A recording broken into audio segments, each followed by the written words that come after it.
اگر کوئی شخص بیوی سے صحبت کرتے وقت کسی دوسری عورت کا تصور کرے تو یہ زنا ہوگا یا نہیں؟ حدیث کے حوالے سے رہنمائی فرمائے۔ جواب: بیوی سے صحبت ہم بستری کے دوران بیوی کے علاوہ کسی بھی دوسری عورت سے ہم بستری کرنے یا لذت اٹھانے کا تصور کرنا کبیرہ گناہ ہے، کیونکہ جس طرح کسی عورت کو کھلی آنکھوں لذت حاصل کرنے کی نیت سے دیکھنا ناجائز ہے، اس طرح کسی عورت کو تصور میں لا کر لذت حاصل کرنا بھی ناجائز ہے۔ رسول اللہ صلی اللہ علیہ وسلم نے فرمایا کہ کوئی عورت دوسری عورت کو چھونے کے بعد اپنے شوہر سے اس کا حلیہ اور حد و حال اس طرح بیان نہ کرے گویا وہ شوہر اس عورت کو دیکھ رہا ہے۔ ایک دوسری حدیث میں آتا ہے کہ آنکھوں کا زنا دیکھنا بد نظری ہے، کانوں کا زنا سننا ہے،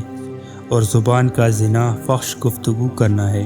ہاتھوں کا زنا پکڑنا ہے، پیروں کا زنا چلنا ہے، اور دل تمنا کرتا ہے اور خواہش کرتا ہے، اور شرمگاہ اس کی تصدیق یا تکذیب کرتی ہے۔ اس حدیث سے معلوم ہوتا ہے کہ جس طرح بد نظری اور فحش گفتگو سننا اور کرنا آنکھ، کان اور زبان کا زنا ہے،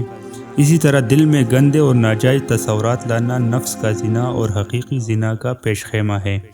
لہٰذا جب کسی نامحرم کو لذت کی نیت سے دیکھنا جائز نہیں ہے تو آنکھیں بند کر کے یا بیوی سے ہم بستری کرتے وقت بیوی کے علاوہ کسی بھی دوسری عورت سے ہم بستری کرنا یا لذت اٹھانے کا تصور کرنا بھی جائز نہیں ہے۔ خلاصہ یہ ہے کہ بیوی سے صحبت ہم بستری کے دوران بیوی کے علاوہ کسی بھی دوسری عورت سے ہم بستری کرنے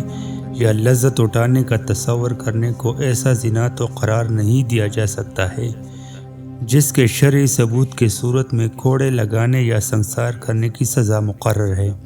اس لیے اس عمل پر حقیقی زنا کے احکامات کوڑے لگانا یا سنسار کرنا وغیرہ تو جاری نہیں ہوں گے، لیکن بیوی کے علاوہ کسی بھی عورت کے بارے میں غلط خیالات دل میں لانا شرعاً جائز اور انتہائی قبیح عمل ہے۔ خصوصاً بیوی سے ہم بستری کرتے ہوئے دوسری عورت کا تصور کرنا گناہ ہونے کے ساتھ نعمت حلال کی ناشکری بھی ہے۔